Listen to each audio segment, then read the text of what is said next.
네, 안녕하십니까. 한국 마이크로소프트의 하석현 매니저입니다.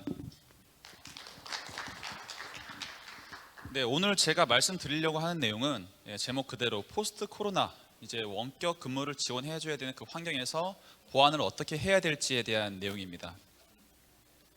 순서로는 먼저 제로 트러스트에 대한 원칙이 무엇인지 한번 짚어볼 거고요. 그 다음으로는 원격 근무 환경을 지원할 때 있어서 필요한 보안 기술이 어떤 것들이 있는지 그걸 한번 살펴보겠습니다. 그리고 마지막으로는 저 위에 두 개를 응용해서 어떤 실질적인 보안 모델을 구상해 볼 수 있을지에 대해서 보여드리도록 하겠습니다. 먼저 여기 화면에 보이시는 공간이 어디신지 다 알까요? 이게 딱 공항이죠. 코로나 때문에 많이들 못 가봤을 공간이긴 한데요.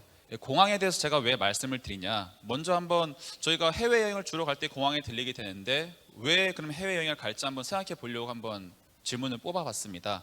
왜 여행을 나가시나요? 다 각자 생각하시는 부분들이 있겠지만 제가 한번 뽑아본 것들은 몇 가지가 있습니다. 비즈니스 목적으로 누군가를 만나야 될 수도 있고요, 아니면 어느 공간에 방문을 해야 될 수도 있습니다. 그뿐만 아니라 관광이 목적이 될 수도 있고요, 아니면 그냥 휴양이 목적이 될 수도 있습니다. 그리고 그거 말고서는 아예 그냥 공부를 하는 목적으로도 해외에 나가는 일도 생길 겁니다. 근데 제가 이것을 왜 굳이 얘기를 하냐면요, 이 세 개의 공통점을 한번 정리해 봤어요. 근데 그걸 그냥 하나로 정리해 보면 바로 생산성이 아닌가 싶습니다.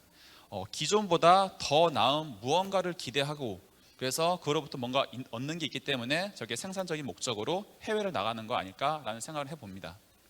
근데 국가 간에 이 사람들이 이동한다는 것은 매우 위험한 일인 거죠. 그 국가 입장에서는. 개인 입장에서는 그 생산성을 늘리기 위해서 계속 해외 방문을 하지만, 그 방문객들을 받아주는 국가 입장에서는 세균 전파 또는 테러의 위협 또는 불법 체류자 발생 등과 같이 정말 복잡한 위험 요소들이 존재하고 그것을 컨트롤할 수 있어야 됩니다. 그렇다면 그 정말 생산성을 보장하면서도 어떻게 안전한 국가를 책임질까라는 관점에서 국가마다 나름의 보안 절차가 있습니다. 입국 시에. 그러면 저희가 다시 한번 입국 시에 입국 절차가 어떻게 되는지도 한번 생각해 볼 필요가 있을 것 같아요. 가만히 돌이켜서 생각해 보면은 저희가 입국 심사대에 가자마자 여권을 제출을 하죠. 그리고 이 사람이 이 사진에 있는 사람이랑 똑같은 사람인지, 그리고 지난 범죄 이력이 있는지, 그리고 이 사람이 인터폴에서 지명수배 중인 사람인지 등의 여러 가지 항목들을 체크를 하게 됩니다. 그리고 나서는 이제 비자를 체크하게 되죠. 이 사람이 어떤 목적으로 우리 국가에 방문을 했는지, 그리고 얼마만큼 체류를 할지, 여행 비자라면 15일에서 30일, 근무 비자라면 1년에서 2년, 공부 또 1년에서 2년 등의 여러 형태가 있을 겁니다. 그리고 제가 방문한 목적에 딱 맞게끔만 체류 기간이 주어지게 되는 거죠. 그리고 나서는 앞에 여권과 비자를 봤을 때 안전하다고 판단되면 그 이후에는 일단 지문이나 아니면 사진 등록을 하게 됩니다. 왜냐하면 지금 순간에는 안전하다고 볼 수는 있어도 이 사람이 입국하고 그 이후부터 어떤 위험에 연루될지 모르기 때문인 거죠. 추적하기 위함이라고 볼 수 있을 것 같아요. 그래서 저는 이 공항에서 입국 심사대에서 하고 있는 이 보안 절차를 바로 제로 트러스트라고 말씀을 드리고 싶어요. 근데 이 제로 트러스트를 말씀드리는 이 자체가 생산성을 보호하면서도 국가의 보안을 지키기 위한 모델이다라는 관점에서 말씀을 드리고 싶고요. 그렇다면 이 기업 환경에서 이 사이버 공간에서 똑같이 제로 트러스트를 적용할 수 있지 않을까라는 생각을 해볼 수가 있는 거죠. 오전 키노트 세션에서 잠깐 보셨을 수도 있겠는데요. 여기서 제로 트러스트의 기본 대원칙이 세 가지가 있습니다. 첫 번째, 여권 체크한 것처럼 그 사람이 정확히 맞는지 명확하게 체크해 내라는 거죠. 두 번째 원칙은 그 사람이 접속을 하고 있는 그 목적에 딱 알맞는 최소의 권한만 부여를 하자라는 거고요. 그 다음 세 번째, 지금은 안전하다고 보일지 모르지만 나중에 어떤 위험과 연관성을 보일지 모르기 때문에 일단 나중에 트래킹할 수 있는 그런 시스템으로 모니터링을 하자. 그게 일단 어준 브리치, 일단 문제가 발생할 것을 감안을 하고 신속한 대응으로 하는 걸로 준비를 해보자라는 원칙이 세 번째가 될 것 같아요. 근데 가만히 생각해보면 각자 이 세 가지 원칙을 적용하는 대상이 아이덴티티입니다. 기존에 저희는 기업 환경의 보안을 생각했을 때 네트워크 기반으로 많이 바라봤던 점이 있는데, 지금 생산성을 보장하면서도 보안을 책임지려면 이 제로 트러스트라는 것을 적용을 해야 되고, 이것을 적용하려다 보니까 바라보는 관점을 아이덴티티라는 것으로 바꿔볼 필요가 있다는 거죠. 실제 포스트 코로나의 업무 환경이라는 것은 결국에는 재택근무도 허용할 수 있어야 되고 원격 근무도 지원할 수 있어야 된다는 건데요.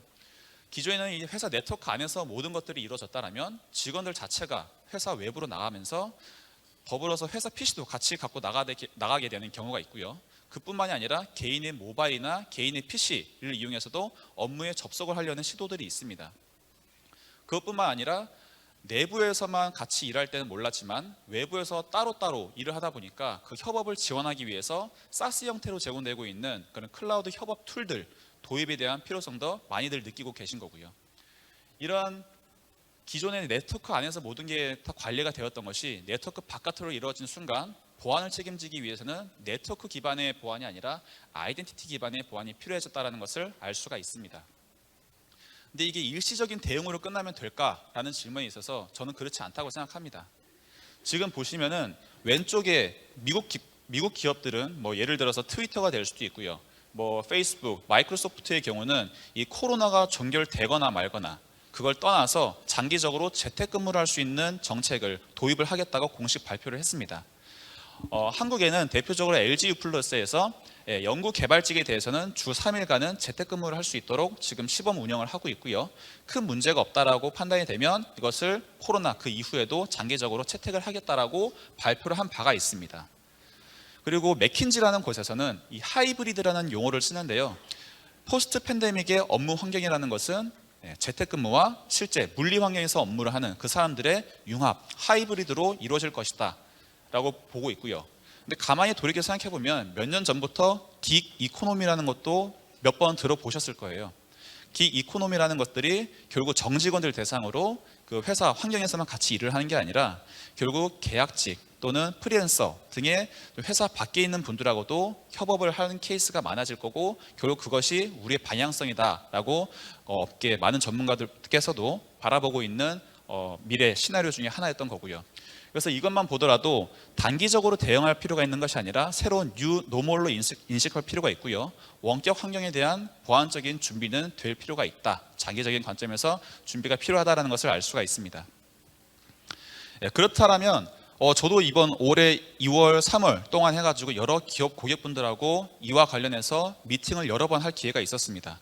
그러면서 실제 원격 근무를 지원하려고 하는데 이런 고민이 있다라고 말씀해 주신 부분들이 있었어요.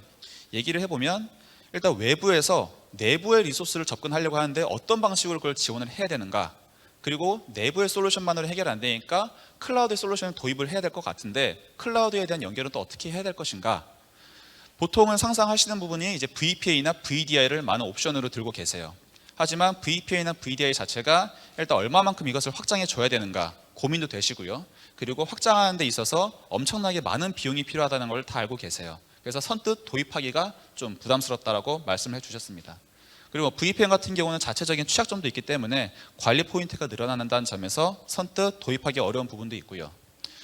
그리고 넘어가서 디바이스 같은 관점에서도 회사 PC를 외부로 들고 나가다 보니까 원격에서 어떻게 이것을 컨트롤 하겠느냐, 더 나아가서는 개인의 디바이스 그리고 모바일까지도 내부 리소스에 접근하도록 허용하려고 하는데 어떻게 보안을 관리할 수 있는지에 대한 부분도 말씀을 하셨습니다.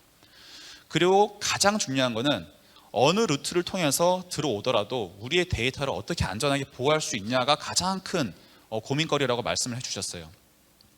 그럼 이것들을 정리를 해보면 크게 세 가지 영역으로 나눠볼 수가 있을 것 같습니다. 처음에 네트워크 관점에서 외부라고 부를 수 있는 그 영역을 회사 내부라고 부를 수 있는 이 영역으로 어떻게 연결시킬 것인가에 대한 부분 첫 번째가 있을 수 있고요. 두 번째가 Bring Your Device, 개인 디바이스건 회사 디바이스건 원격에서 어떻게 중앙 관리를 할 수 있겠느냐가 두 번째 포인트가 될 것 같습니다. 그리고 세 번째가 데이터 자체를 어떻게 안전하게 관리할 수 있을까에 대한 부분입니다. 그리고 먼저 첫 번째에 대한 부분부터 살펴보겠습니다. 첫 번째 부분을 해결하기 위해서 가장 선결되어야 될 부분이 있다고 보고 있습니다. 먼저 계정 관리 시스템을 통해서 싱글 사인온을 하자라는 거죠. 싱글 사인온 하게 되면 엔드 유저 입장에서도 기억해야 될 아이디와 패스워드 셋이 줄어들면서 보안적으로도 좋은 효과를 얻을 수가 있고 편리성도 높아집니다. 그리고 관리를 하는 입장에서도 분산된 여러 아이디와 패스워드를 관리할 필요 없이 통일된 하나만 트래킹을 하면 되기 때문에 더 많은 인사이트를 얻을 수도 있고 관리도 편해지는 부분이 있고요. 이 싱글 사인온을 하고 난 다음에 이제 바라봐야 될 부분은 결국 이 통합된 계정을 통해서 어디에 우리 사용자들이 접근을 하려고 하는가에 대한 부분이 파악이 필요합니다. 물론 기존에 있던 레가시 환경에 접근을 할 필요도 있고요. 아까도 말씀을 드렸지만 이 새로운 클라우드 방식의 협업 툴에 접속을 하고 그 안에 수많은 데이터들이 존재하는데 거기에도 접근을 하려고 하는지 등에 대한 부분이 필요합니다. 어떻게 보면 클라우드 영역의 도입이 필요해지면서 저 부분은 어떻게 관리해야 될지가 가장 또 이제 고민이 된다라고 말씀하신 분도 계셨습니다. 그럼 이렇게 파악을 하고 나서부터는 어떤 식으로 연결을 해줄까라는 부분도 그 다음으로 생각해 볼 수가 있는데요. 크게 세 가지 방식이 있습니다. 인터넷 환경에서 그대로 바로 붙게끔 해주는 방법이 있고요. 두 번째가 VPN, 그리고 세 번째가 VDI가 있습니다. 근데 각각의 특징을 제가 말씀드리기 전에 첫 번째 그 점을 보시면 셋 다 공통점이 있습니다. 일단 외부에서 우리 회사 리소스라 부를 수 있는 그 접속을 한다는 것 자체가 근본적으로 해결하지 못하는 부분이 있어요. 만약에 개인의 모바일을 통해서 카메라로 그 데이터를 찍는다, 그리고 그것을 유출한다, 그럼 그때부터는 트래킹할 수 있는 방법이 없습니다. 근본적으로 없습니다. 물론 워터마크라는 기술을 통해 가지고 일부 효과를 높일 수는 있겠지만 워터마크도 편리성에 대한 문제, 그리고 워터마크 그 부분만 지우고 유출한다면 근본적으로 트래킹이 불가능하다는 점 등의 근본적인 해결책이 되지는 않습니다. 그러면 인터넷으로 다이렉트하게 붙는다라는 부분에서 말씀을 드리면 아무래도 사용자의 행위들이 그 인터넷 공간에서 이루어지고 개인의 PC 또는 회사 PC, 멀리 있는 PC에서 이루어지다 보니까 어떻게 관리를 해야 되는가가 또 고민이 될 수가 있습니다. 그래서 그 어떤 솔루션들보다 디바이스 기반의 보안 솔루션들이 더 필요해질 수가 있습니다. 예를 들면 엔드포인트 기반의 DLP가 더 필요해질 수도 있는 거겠죠. 하지만 큰 장점이 하나 있습니다. 아무래도 업무를 하고 컴퓨터를 쓴다는 것은 네이티브한 PC 환경을 쓴다는 것이 더 PC의 성능을 곧이곧대로 쓸 수가 있고요. 그리고 더 자연스러운 업무 환경을 이용할 수가 있다는 점에서 생산성은 꽤 많이 보장되는 편이라고 볼 수가 있습니다. 실제 마이크로소프트는요, 화상회의나 이메일, 파일 공유 이런 협업 목적의 솔루션들을 쓸 때는 인터넷에서 바로 붙어서 사용을 하고 있습니다. 그리고 VPN을 보겠습니다. VPN은 일단 확장을 한다는 것, 그리고 그 자체에 취약성이 있다는 것도 어떻게 보면 좀 고민이 되는 포인트가 될 것 같고요. 또 단점 중에 하나라고 볼 수 있는 것은 바로 비용입니다. 얼마만큼 이걸 확장해야 되고 얼마만큼 밴드위스를 확장하려다 보니까 돈이 이만큼 들더라라는 부분이 단점이라고 볼 수가 있고요. MS는 95대 5의 비율로 95가 클라우드에 리소스가 존재하고요. 5에 해당하는 부분이 레가시 환경이 여전히 있습니다. 그리고 글로벌하게 15만 명의 직원들이 존재하는데 그 직원들이 여전히 레가시 환경에 접속할 필요가 있고요. 실제 접속을 많이 하고 있습니다. 그래서 평균 5만 5천의 동시 접속 세션이 관리되고 있고요. 이번 코로나 때문에 한 20만 세션까지도 커버할 수 있는 밴드위스를 확보했다고 합니다. 한번 얼마만큼 비용이 들지는 아마 잘 아시는 분들은 생각해 볼 수가 있을 것 같고요. 그리고 그 다음엔 VDI가 세 번째 옵션이 있습니다. 어떻게 보면 앞에 두 가지 말씀드린 것보다 가장 강력한 보안 체계라고 볼 수는 있습니다. 하지만 그에 따라서 가장 강력한 단점이라고 볼 수 있는 것도 있죠. 아무래도 제한된 리소스를 쓰다 보니까 사용하는 사람들이 불편하다, 느리다, 이거 치우고 싶다, 하고 싶지 않다 등의 불만이 많습니다. 그리고 어떻게 보면 VPN보다도 더 많은 비용이 들고 있습니다. 그래서 선뜻 도입하는 게 겁이 날 수도 있습니다.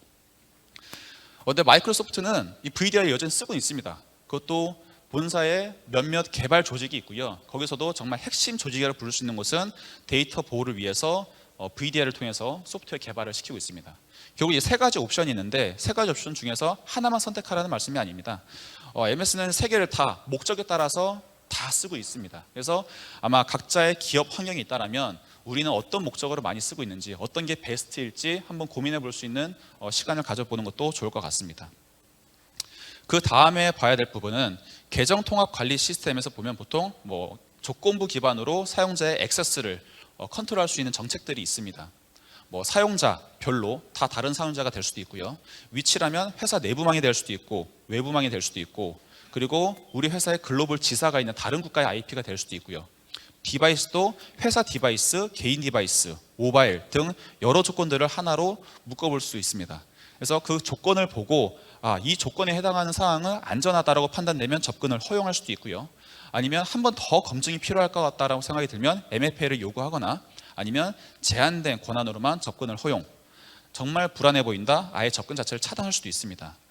여기서 보면은 어떻게 보면 제로 트러스트의 아까 첫 번째 원칙과 두 번째 원칙이 적용된다라고 또 볼 수가 있을 것 같아요. 그 두 번째, 디바이스 관리를 어떻게 하겠느냐라는 관점에서는 크게 또 두 가지 포인트가 있습니다. 외부에서 회사 리소스를 붓고자 하는 그 디바이스를 어떻게 관리할 것인가, 중앙에서 어떻게 관리할 것인가라는 부분이 있고요. 두 번째는 모바일이라는 걸 통해서 만약에 붙는다라고 했을 때 이 모바일이라는 것은 보통 개인의 영역입니다. 근데 이 개인의 영역을 어떻게 침범하지 않고 딱 우리가 원하는 데이터 보호만 적용할 수 있을까에 대한 부분인데요. 먼저 첫 번째 디바이스 관리 측면에서 보시면 보통은 저기 왼쪽 위에 회색으로 표현된 부분들이 온프렘 환경에서 디바이스를 관리하는 툴들이 이미 대부분, 전체는 아니지만 대부분 도입해서 쓰고 계실 거예요. 그래서 회사 PC 자체를 관리한다는 건 큰 문제가 되진 않지만 개인 PC나 개인 모바일을 통해서 들어오고 싶다라고 했을 때 그것을 어떻게 관리를 할 것인가, 그 부분에 대한 대응은 지금 많이 제약적으로 되어 있는 부분이 있습니다. 따라서 클라우드 네이티브하게 원격에서 자기가 자신이 등록해서 관리될 수 있도록 구현할 수 있는 클라우드 환경에 디바이스 컨트롤 할 수 있는 매니지먼트 솔루션을 도입하신다면 그 부분을 해결할 수가 있을 것 같고요. 물론 온프렘 환경 그리고 클라우드 환경에 두 가지를 따로 나누어서 사용도 하실 수 있겠지만 저게 한데 통합된 형태의 솔루션을 만약에 도입하신다면 좀 더 수월한 형태로 운영이 가능하실 것 같아요. 그래서 보통 그거를 유니파이드 엔드포인트 매니지먼트라고 해가지고 UEM 그 시장에 존재하는 솔루션들로 한번 검토해 보시는 게 좋을 것 같습니다. 근데 왜 개인 디바이스 영역마저도 이것을 등록을 해야 되냐? 아까 의문이 생기실 수도 있는데요. 조금 전에 살펴봤던 조건부 기반으로 액세스를 허용한다라는 부분에서 디바이스도 하나의 조건으로 들 수 있다고 말씀을 드렸습니다. 근데 디바이스의 조건으로 만약 개인 디바이스를 봤을 때 이 디바이스의 OS 버전이 너무 올드하다, 또는 안티바이러스가 설치도 되어 있지 않다라고 했을 때는 뭔가 위협이 발생하고 있다라고 가정을 할 수도 있고 이 디바이스로부터는 접근을 차단시킬 수도 있는 좀 유기적인 또 좀 더 디테일한 정책을 구현할 수 있기 때문이죠. 그리고 회사 PC더라도 원격이 있더라도 그 위에 설치되어 있는 소프트웨어가 너무 올드하다든지 아니면 EDR이 설치되어 있어서 어떤 위협 시그널을 보내고 있다라고 하면 회사 PC더라도 이 PC를 통한 액세스를 차단할 수가 있습니다. 따라서 디바이스 관리라는 게 더 안전한 환경으로 액세스를 허용하기 위해서 필요하다는 것을 알 수가 있습니다. 간단한 예시만 보더라도 왼쪽에 준수 정책이라 되어 있고요. 준수 정책이라는 것은 이 PC가 안전하다고 볼 수 있는 그 기준이 될 수 있는 기준을 말합니다. 그래서 예를 들면 OS 버전, 비트락커가 필요한지, 아니면 방화벽이나 TPM 모듈이 달려 있는지, 안티바이러스가 설치되어 있는지 등의 조건들을 설정할 수가 있고요. 오른쪽에 조건부 액세스 정책을 통해서 저기 오른쪽 빨간색을 보시면 디바이스가 준수한지 안 한지를 하나의 조건으로 그 정책을 적용할 수 있음을 실제로 알 수가 있습니다. 그 다음으로는 모바일 영역을 컨트롤하는 것입니다. 모바일 영역을 컨트롤하는 방법이 크게 두 가지가 있어요. MDM, 디바이스 자체를 다 컨트롤하겠다라는 거고요. MAM이라는 것은 애플리케이션 레벨로 관리를 하겠다라는 거예요. 근데 회사에서 지급한 모바일이 아닌 이상 개인의 모바일에 대해서 디바이스 전체를 컨트롤하는 것은 많은 직원분들의 반발이 있고 실제 적용하는데 매우 부담이 큽니다. 그래서 대안으로서 쓰고 있는 것이 거의 이제 애플리케이션 레벨로 관리를 하는 방법을 채택을 하고 계시고요. 개인의 모바일이더라도 회사 리소스가 저장되어 있는 앱들에 접근을 할 때 한 번 더 핀을 요구한다라든지 또는 거기서의 데이터가 다운로드 되는 것을 차단한다라든지 그런 정책을 배포해서 운영을 하실 수가 있습니다. 간단하게 보시면 이 회사에 리소스 접근했을 때 세이브 어 카피 해가지고 데이터를 카피하려고 하는 시도를 했을 때 그것도 이제 원드라이브도 개인의 영역으로 이 파일을 다운로드 받으려고 시도를 합니다. 그러면 관리자가 이미 배포한 설정에 의해서 더 이상 이 행동을 할 수가 없다라는 메시지로 엔드 유저는 배울 수가 있겠죠. 그 다음 마지막으로는 데이터 관리 부분입니다. 데이터를 관리하는 부분에 있어서는 원격에 있다 보니까 PC, 모바일 여러 루트로 더 데이터에 접근할 수 있는 상황이 되어버렸습니다. 그렇기 때문에 가장 중요한 것은 데이터, 파일 그 자체가 안전할 수 있는지를 확신을 해 주어야 됩니다. 그 다음부터는 더 늘어난 유출 경로 때문에 각각의 유출 경로에서 어떻게 이것을 관리할지, 데이터 유출을 차단할지에 대한 그런 솔루션도 필요해지게 되는 거고요. 더 강화하고자 할 때는 데이터, 파일과 관련된 이상 행위를 파악할 수 있는 이상 징후 시스템이나 모니터링 시스템이 추가적으로 검토되면 좋을 것 같습니다. 먼저 첫 번째, 데이터 자체가 안전한지에 대한 부분을 살펴보면요. 데이터라는 것은 보통 협업 목적으로 많이 사용되고 있죠. 그리고 실제 데이터를 가지고 일한다는 것은 데이터 자체가 디바이스에 존재할 수도 있고 클라우드 위에 존재할 수도 있고 온프레미스에 있을 수도 있고 아니면 파트너 사이에 넘어갈 수도 있고 항상 돌아다닙니다. 데이터라는 것은. 그런데 그럼에도 불구하고 관리하는 입장에서는 이 데이터들이 어디에 있는지 검색을 할 수 있어야 되고요. 그리고 검색을 다 하더라도 일괄적으로 다 똑같은 보안 정책을 적용할 필요는 없다고 생각합니다. 중요한 거는 보호를 하고 중요하지 않은 파일도 분명히 있기 때문에 그 부분에 대해서는 좀 더 관대한 정책을 적용할 수 있다고 볼 수가 있을 것 같고요. 그리고 먼저 중요하다고 판단되면 그 파일에 대해서는 보호를 제대로 해 주어야 됩니다. 보통 보호라는 것은 이제 암호화를 시키겠다라는 거죠. 근데 암호화를 시키면서 그 파일에 대해서 누가 그 파일에 접속을 할 수 있는지, 그리고 그 사람이 접속을 하더라도 어떤 권한으로만 그 파일을 사용할 수 있는지 권한 설정까지 같이 할 수가 있습니다. 그리고 나서 이 파일들이 디바이스, 클라우드, 서버 어느 영역에 있건 원격에서 그것들을 모니터링할 수 있는 그런 데이터 보안 솔루션을 한번 검토해 보시는 게 좋을 것 같다라고 또 생각이 듭니다. 그 다음에 데이터 유출 경로에서 할 수 있는 것은 잠깐 또 언급드린 게 있지만 엔드포인트 DLP가 매우 중요해졌습니다. 기존에서는 모든 PC들이 다 회사 네트워크 안에 있다 보니까 네트워크 DLP로 많이들 운영해 오셨습니다.